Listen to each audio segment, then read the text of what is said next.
तो फाइनली दोस्तों, टाइगर श्रॉफ की मच अवेटेड मूवी बागी 4 सिनेमा घरों में रिलीज हो चुकी है।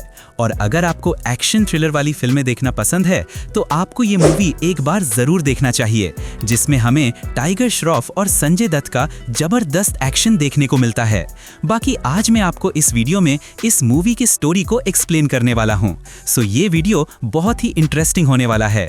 आपसे रिक्वेस्ट है कि आप इस वीडियो को अंत तक जरूर देखिए। इस मूवी में हमें रणवीर प्रताप सिंह यानी रॉनी की कहानी को दिखाया जाता है, जो कि डिफेंस फोर्स का एक ऑफिसर होता है। जैसे ही ये मूवी स्टार्ट होता है तो हमें ये देखने को मिलता है कि रॉनी के कार का बहुत ही भयानक एक्सीडेंट हो जाता है, जिससे वो कोमा में चला जाता है। फिर 7 महीने बाद उसे होश आता है और होश आते ही सबसे पहले वो अपनी गर्लफ्रेंड अलीशा का नाम लेता है और फिर उसे एहसास होता है कि अलीशा उस कार एक्सीडेंट में मर चुकी है, और जिसकी वजह से रॉनी अलीशा की यादों में गुमसुम सा रहने लगता है और सबसे लड़ाई झगड़ा करने लगता है। लेकिन रॉनी का बड़ा भाई जीतू उसे ये समझाने की कोशिश करता है कि अलीशा नाम की कोई लड़की उसकी जिंदगी में कभी थी ही नहीं और अलीशा सिर्फ उसका वहम है जो उसे एक्सीडेंट में चोट लगने से हुआ है। पर रॉनी अपने भाई की बात नहीं मानता है।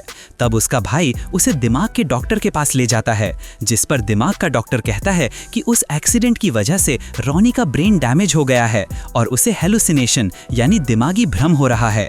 यानी कि अलीशा सिर्फ रॉनी का भ्रम है, वो रियल में है ही नहीं। पर रॉनी को पूरा यकीन था कि उसके साथ बिताया हुआ हर एक पल रियल था और वो उसकी यादों में अपनी लाइफ को जैसे तैसे जी रहा होता है। तभी रॉनी का ध्यान अलीशा पर से हटाने के लिए जीतू उसके पास एक कॉल गर्ल को भेजता है, जिसका नाम ओलिविया होता है। रॉनी उससे दोस्ती कर लेता है और उसके साथ थोड़ा टाइम स्पेंड करता है, जिससे उसे अच्छा तो लगता है, लेकिन फिर भी वो अलीशा को भूल नहीं पाता है। फिर एक दिन घर की एक फोटो फ्रेम में, जिसमें पहले रॉनी और अलीशा की फोटो थी, उसमें अब जीतू आ जाता है। वो देखकर रॉनी को लगता है कि उसके भाई ने जानबूझकर वो फोटो बदली है ताकि वो अलीशा को झूठ साबित कर सके। इसलिए रॉनी जीतू को मारने लगता है, जिसकी वजह से पड़ोस वाले पुलिस को बुला लेते हैं। लेकिन रॉनी पुलिस पर भी हाथ उठा देता है। तब एसीपी उसे अरेस्ट कर लेता है और जीतू से पूछता है कि ये मैटर क्या है। जीतू पुलिस को बताता है कि उसका भाई बीमार है और वो एक ऐसी लड़की के प्यार में पागल हो गया है जो रियल में कभी एग्जिट ही नहीं करती थी। लेकिन रॉनी पुलिस वाले से ये बोलता है कि अलीशा सच में थी, क्योंकि अगर वो नहीं होती तो उसकी कब्र भी नहीं रहती जहां वो रोज जाता है। और फिर रॉनी पुलिस वालों को अलीशा की कब्र दिखाने के लिए कब्रिस्तान जाता है। लेकिन रॉनी पुलिस को जो कब्र दिखाता है वो अलीशा की नहीं बल्कि किसी बूढ़ी औरत की थी, जिससे पुलिस वाले भी ये मान लेते हैं कि उसे हेलुसिनेशन हो रहा है। पर रॉनी इसे अपना वहम नहीं मानता। उसे लगता है बहन जो सारे मिलके हमको पागल बना रहे मादर, क्योंकि उसके दिमाग में अभी भी सारी यादें ताज़ा थी। और फिर इसके बाद हमें रॉनी की फ्लैशबैक की कहानी को दिखाया जाता है, जिसमें वो 1 साल पहले अलीशा डिसूजा नाम की एक लड़की से मिला था, जो कि डॉक्टर थी। और फिर कुछ टाइम साथ रहने से उन दोनों को एक दूसरे से प्यार हो गया था और वो शादी भी करने वाले थे। लेकिन फिर उस कार एक्सीडेंट में अलीशा मर गई। पर पुलिस वाले इस पूरी बात को एक कहानी मानते हैं। तभी अचानक रॉनी को रोड पर एक औरत नजर आती है, जो कि उसकी यादों के मुताबिक अलीशा की बहन कैथरीन थी। लेकिन जब वो उस औरत से मिलता है तो वो रॉनी को नहीं पहचानती है और खुद का नाम प्रियंका बताती है, जिसकी गवाही एक पंडित भी देता है। पर रॉनी को अभी भी यही लगता है कि सब मिलके उसे पागल बना रहे हैं। तब वो एसीपी इस मामले की पूरी इन्वेस्टिगेशन करता है और एक्सीडेंट से पहले रॉनी की कार का सीसीटीवी फुटेज देखता है, लेकिन उसमें कोई लड़की नहीं थी। फिर पुलिस वाले उस घर में भी जाते हैं, जो कि रॉनी के हिसाब से अलीशा का घर था, पर वो घर एक सुनसान खंडर जैसा था। इसके बाद पुलिस वाले उस एम्बुलेंस ड्राइवर से भी पूछते हैं जो रॉनी को हॉस्पिटल में लाया था, और वो भी यही बोलता है कि एक्सीडेंट की जगह पे कोई लड़की नहीं थी, रॉनी अकेला बेहोश पड़ा था। इन सब सबूतों की वजह से वो एसीपी रॉनी को पागल मान लेता है, और क्योंकि उसने पुलिस पर हाथ उठाया था इसीलिए वो उसे जेल में डाल देता है, जहां रॉनी को अब खुद पर थोड़ा डाउट होने लगता है और इससे उसकी तबीयत खराब हो जाती है। तब उस पुलिस स्टेशन में वो लड़की ओलिविया आती है और रॉनी का बेल करा के उसे घर ले जाती है, जहां वो रॉनी को दवाई देने के लिए एक चिट्ठी निकालती है। पर उस कागज को देखकर रॉनी को अलीशा की बनाई हुई एक ड्राइंग की याद आ जाती है, जिसे उसने मोड़ के घर की एक फोटो फ्रेम के पीछे फेंका था। इसलिए रॉनी वो ड्राइंग को देखने के लिए अलीशा के उस सुनसान घर में पहुंच जाता है, जहां उसे वो फोटो फ्रेम दिख जाता है। लेकिन जब वो उस फेंकी हुई ड्राइंग को देखने के लिए आगे बढ़ता करता है तो उस घर में बहुत सारे मास्क वाले गुंडे आ जाते हैं और उस फ्रेम को बंदूक से उड़ा देते हैं। पहले तो रॉनी को लगता है कि ये लोग सिर्फ उसका वहम है, क्योंकि जीतू ने ये कहा था कि उसने कोई मास्क वालों से लड़ाई नहीं की है। लेकिन जब वो लोग उस पर हमला करते हैं और रॉनी का खून निकलता है तो उसे एहसास होता है कि सब कुछ बिल्कुल असली है। इसीलिए वो उन सब मास्क वालों से लड़ के उन्हें मार देता है। उस लड़ाई में एक दीवार टूट जाती है जिसके पीछे एक पेंटिंग रखी हुई थी। वो अलीशा की बनाई हुई पेंटिंग थी जिसमें रॉनी उसके साथ था और उस पेंटिंग को किसी ने जानबूझकर छुपा दिया था। इससे रॉनी को समझ में आता है कि उसे हेलुसिनेशन नहीं हो रहा है, बल्कि सब लोग उससे अलीशा के बारे में झूठ बोल रहे हैं।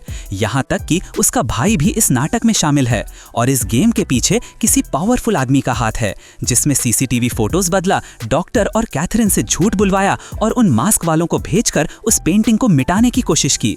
तब रोनी सच का पता लगाने के लिए जीतू के पास जाता है, लेकिन उसका भाई घर पर नहीं होता है और उसकी अलमारी में बहुत सारे पैसे और एक गन रखी हुई थी, जिसे देखकर रोनी को लगता है कि जीतू ने पैसे के लालच में आकर उससे झूठ कहा था। फिर जब रोनी उसे कॉल करता है तो वो उठाता नहीं, इसीलिए वो जीतू के फोन को ट्रैक करता है और उसे फॉलो करते हुए एक वीरान जगह पर पहुंच जाता है जहां पर किसी ने जीतू को बांध के लटका रखा था। रोनी उसे बचाने जाता है तो जीतू उसे वहां से जाने बोलता है और कहता है कि वो लोग बहुत खतरनाक हैं और उन्होंने उसे झूठ बोलने के लिए पैसे दिए थे और मजबूर किए थे। फिर वहां पर कुछ गुंडे रोनी पे हमला करते हैं, लेकिन वो उन सबको हरा देता है। आखिर में उन आदमियों का लीडर पावलो जीतू पे एक जहरीले तीर से वार करके उसे मार देता है और वहां से भाग जाता है। इसके बाद रोनी उस डॉक्टर के पास जाता है जिसने उसे झूठ बोला था, लेकिन रोनी को वहां पहुंचने से पहले उन लोगों ने डॉक्टर को भी मार दिया था। तब रोनी उस हॉस्पिटल के सीसीटीवी को चेक करता है जिसमें उसे वही आदमी पावलो अलीशा के बहन कैथरीन से बात करते हुए दिखता है। इसीलिए रोनी कैथरीन के पास जाकर उसे थोड़ा डराता है और पूछता है कि उसने पुलिस के सामने उसे नहीं पहचानने का नाटक क्यों किया था।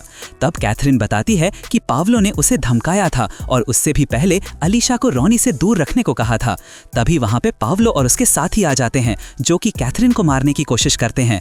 रोनी उनसे लड़ के कैथरीन को बचा लेता है, पर पावलो फिर से बच के निकल जाता है। लेकिन इस बार रोनी को उसका फोन मिल जाता है जिसमें उसे ओलिविया के बहुत सारे कॉल दिखते हैं। इससे रोनी को समझ में आता है कि ओलिविया भी उन लोगों से मिली हुई है और वो उससे प्यार का नाटक कर रही है। तब वो ओलिविया के पास जाता है और उससे सच जानने की कोशिश करता है, पर तभी वहां पे पावलो के कई सारे आदमी रोनी और ओलिविया पर हमला कर देते हैं, जिनसे वो दोनों मिलकर लड़ते हैं। लेकिन आखिर में ओलिविया मर जाती है, पर वो मरते वक्त रोनी से ये कहती है कि अलीशा अभी भी जिंदा है। तब हमें अलीशा की मौत का सच पता चलता है। वो अभी चाको नाम के एक आदमी की कैद में थी जो कि पावलो का बड़ा भाई था और बहुत खतरनाक गैंगस्टर था। असल में पहले चाको की एक गर्लफ्रेंड थी जिसका नाम अवंतिका था, जो कि हूबहू अलीशा की तरह दिखती थी, पर वो फितरत में चाको के जैसी डेंजर थी, इसलिए वो उसे प्यार करता था और वो दोनों शादी करने वाले थे। लेकिन उनकी शादी के दिन उन पे एक गैंग के गुंडे हमला कर देते हैं, जिनसे लड़ते वक्त अवंतिका को गोली लग जाती है और वो मर जाती है। और क्योंकि चाको उससे बहुत प्यार करता था, इसीलिए उसे इस घटना से बहुत बड़ा झटका लगता है। वो एक नास्तिक था, फिर भी वो चर्च में जाकर गॉड से अवंतिका की जान की भीख मांगता है और कहता है कि अगर उसे वो वापस नहीं मिली तो वो पूरी दुनिया को बर्बाद कर देगा। फिर जब चाको चर्च से बाहर जाता है तो उसे वहीं पास में अलीशा नजर आती है, जिसे देखकर उसे लगता है कि गॉड ने उसकी बात सुन ली और अवंतिका को वापस भेज दिया। लेकिन फिर उसे अलीशा के साथ में रोनी दिखता है। तब से चाको उन दोनों पर कड़ी नजर रखता है और उनकी पूरी इंफॉर्मेशन निकालता है, जिससे उसे समझ में आता है कि अलीशा और रोनी एक दूसरे से बहुत प्यार करते हैं। चाको उन्हें किसी भी तरह अलग करना चाहता था, इसीलिए उसने अपने भाई पावलो को अलीशा की बहन के पास भेजकर उन्हें दूर करने की कोशिश की। और फिर जब अलीशा अपनी बड़ी बहन की बात नहीं मानी तो एक दिन उन दोनों का एक्सीडेंट कराकर रोनी और अलीशा को अलग कर देता है।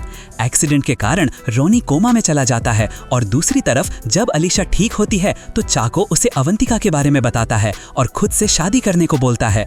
लेकिन अलीशा कहती है कि वो सिर्फ रोनी से प्यार करती है, जो कि उसे बचाने जरूर आएगा। पर चाको ये बोलता है कि रोनी 2-4 दिन में ही उसे भूल जाएगा और चाको ही उससे सच्चा प्यार करता है।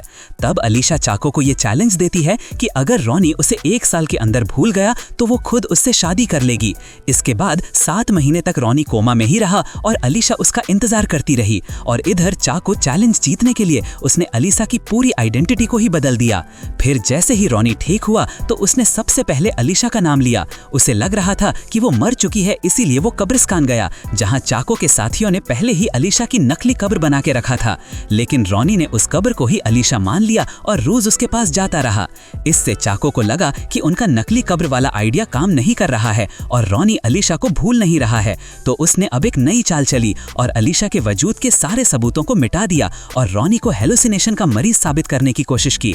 चाको उसे मारना नहीं चाहता था क्योंकि ऐसा करने पर अलीशा उससे शादी नहीं करती, इसलिए वो बस रॉनी के दिमाग से अलीशा को निकालना चाहता था।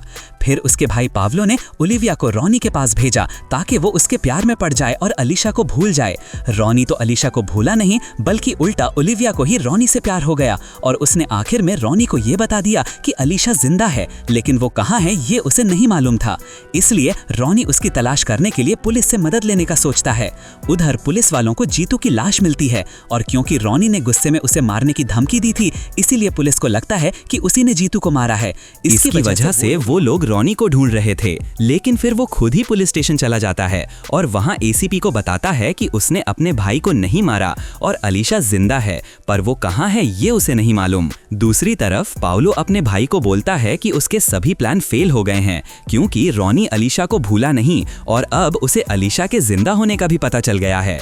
ऊपर से अब अलीशा के 1 साल वाले चैलेंज का भी आखिरी दिन आ गया था, इसीलिए चाको उसे रॉनी और ओलिविया की फेक रोमांस वाली वीडियोस दिखाता है और अलीशा को बोलता है कि रॉनी उसे भूल गया है और वो किसी और से प्यार करने लग गया है। वो वीडियो देखकर अलीशा को बहुत हैरानी होती है, लेकिन फिर भी अलीशा उसे सच नहीं मानती और रॉनी से एक बार मिलने का फैसला करती है। तब चाको अपने भाई को रॉनी को लाने भेजता है जो कि अभी पुलिस स्टेशन में था। फिर पाउलो वहां जाकर एसीपी को बहुत सारे पैसे देता है और उससे रॉनी की मांग करता है, पर ये तो रॉनी के लिए उल्टा खुशी की बात थी क्योंकि उसे इतना तो समझ में आ ही गया था कि अलीशा अभी पाउलो के कब्जे में है। इसलिए वो अपनी गर्लफ्रेंड तक पहुंचने के लिए खुद ही सरेंडर कर देता है और उन गुंडों के साथ उनके अड्डे पर चला जाता है। रास्ते में पाउलो रॉनी को बोलता है कि उसे अलीशा के सामने ये नाटक करना है कि वो उसे प्यार नहीं करता, नहीं तो वो अलीशा को मार देगा। फिर वहां पहुंचने के बाद अलीशा रॉनी से मिलने आती है और रॉनी को चाको से ये बोलने को कहती है कि वो अभी भी उसी से प्यार करता है और ये वीडियो फेक है। तब रॉनी अलीशा से कहता है कि जो वीडियो में दिखाया गया है वो सच है, जिससे अलीशा का दिल टूट जाता है और वो चाको से शादी करने के लिए तैयार हो जाती है। फिर अलीशा वहां से चली जाती है। इसके बाद पाउलो अपने आदमियों को रॉनी को जान से मारने के लिए बोलकर खुद वहां से चला जाता है। फिर उसके गुंडे जैसे ही रॉनी को मारना शुरू करते हैं तो वो उन्हें रोक देता है और उन सबको बुरी तरह मार देता है। इसके बाद रॉनी पाउलो के पास जाता है और उसे भी जान से मार देता है। उधर एक चर्च में अलीशा और चाको की शादी हो रही थी, तभी वहां रॉनी आ जाता है और उन्हें रोक देता है। तब वहां चाको के कई सारे गुंडे उस पर हमला कर देते हैं, जिनसे रॉनी अकेला लड़ता है और उन पर काफी भारी पड़ता है। इसी बीच चाको को ये पता चलता है कि उसका भाई मारा गया, जिससे गुस्सा होकर वो उस लड़ाई में उतरता है और रॉनी को बहुत मारता है। तब वहां अलीशा आती है, जिसे चाको एक गन देकर बोलता है कि वो रॉनी को मार दे क्योंकि उसने उसे धोखा दिया है। लेकिन अलीशा को उस पर यकीन था क्योंकि रॉनी ने पहले ही उसे इशारे में ये बता दिया था कि ओलिविया वाली फोटो नकली है। इसीलिए अब अलीशा रॉनी का हौसला बढ़ाती है। तब रॉनी उठकर चाको से लड़ता है और उसे हरा देता है। आखिर में चाको को ये लगता है कि उसकी प्रेम कहानी अधूरी रह गई और रॉनी और अलीशा एक हो गए, इसलिए वो गुस्से और जलन में उन दोनों को मारने की कोशिश करता है। पर तभी उस चर्च का क्रॉस और स्टैचू उस पर गिर जाता है, जिससे चाको मर जाता है। तब रॉनी और अलीशा उसे उसकी गर्लफ्रेंड अवंतिका के बाजू में दफन कर देते हैं, जहां उनकी अधूरी प्रेम कहानी मरने के बाद पूरी होती है और आखिर में अलीशा और रॉनी शादी कर लेते हैं। तो दोस्तों, ये थी बागी 4 मूवी की पूरी स्टोरी। आपने ये मूवी अभी तक देखी है कि नहीं? अगर देखी है तो आपको ये मूवी कैसी लगी, आप मुझे कमेंट में जरूर बताएं। तो चलिए, this is end of this video. अगर आपको ये वीडियो पसंद आया हो तो do like this video, share, comment and don't forget to subscribe VFX वाला।